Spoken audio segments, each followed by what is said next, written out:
ఒక రాముడు మనకి తెలియదు, ఒక కృష్ణుడు ఎలా ఉంటాడో తెలియదు, ఒక కర్ణుడు ఎలా ఉంటాడో తెలియదు. అన్నీ కోల్పోయి సర్వాన్ని కోల్పోతే చెల్లి కోసం దుఃఖపడుతూ ఉంటే ఒక అన్న ఎట్లా ఉంటాడో ఒక రక్త సంబంధంలో అది కూడా మనకి తెలియదు.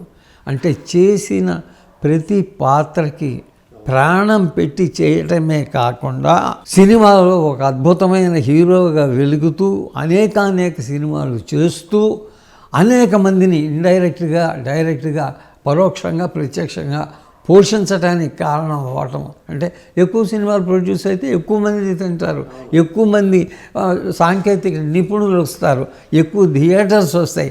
అలాగా సినీ పరిశ్రమకి అత్యున్నతమైనటువంటి సేవ చేసినటువంటి వారిలో మహానుభావుడు రామారావు గారు. అవును, నిర్మాత అయ్యారు, దర్శకులు అయ్యారు. నిర్మాత, దర్శకులు, నటులు, థియేటర్ ఓనర్, స్టూడియో ఓనర్, ఎన్ని విధాలుగా తెలుగు చలన పరిశ్రమకి సేవ చేయాలో అన్ని విధాలుగాను సేవ చేసిన మహానుభావుడు ఎన్టీ రామారావు గారు. అలాగే ఇంకా కనుక మనం కొంచెం ముందరికి జాగ్రత్తగా చూస్తున్నట్లయితే రామారావు గారు ఒక వ్యవస్థ వ్యక్తి. ఈ రోజున కనుక మనం జాగ్రత్తగా చేసినట్లయితే రామారావు గారు వ్యవస్థ. తెలుగుదేశపు పాలిటిక్స్ని కనుక సమగ్రంగా రాయాలి అంటే ఖచ్చితంగా బిఫోర్ రామారావు ఆఫ్టర్ రామారావు అని చేయాలి. ఎందుకంటే అక్కడ ఒడిదుడుకులు ఉన్నాయి, రామారావు గారు తర్వాత ఒడిదుడుకులు ఉన్నాయి.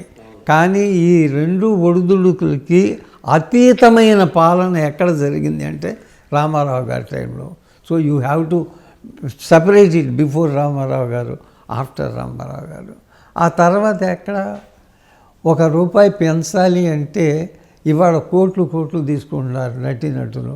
కానీ రామారావు గారు నాగేశ్వరరావు గారితో కలిసి బ్రదర్ ఖర్చు ఇంత అవుతోంది, రోజుకి నిర్మాణ వ్యయం పెరుగుతోంది, మనం ఎంత తీసుకోవాలి అని చర్చించి వారి యొక్క రెమ్యూనరేషన్ని తగ్గించుకుంటూ ఒకవేళ పెంచాలంటే ఎంత నిర్మాత భరించగలిగేంత మాత్రమే పెంచుతూ ఒక అద్భుతమైనటువంటి మార్గాన్ని నిర్దేశించింది రామారావు గారు. అయితే ఆ మార్గాన్ని నుంచి మళ్ళీ తెలుగు చలన పరిశ్రమ ఆ మార్గాన్ని వదిలి వేరే మార్గం పట్టి చెప్పలేని నష్టాలకి ఈ రోజున గురవుతోంది.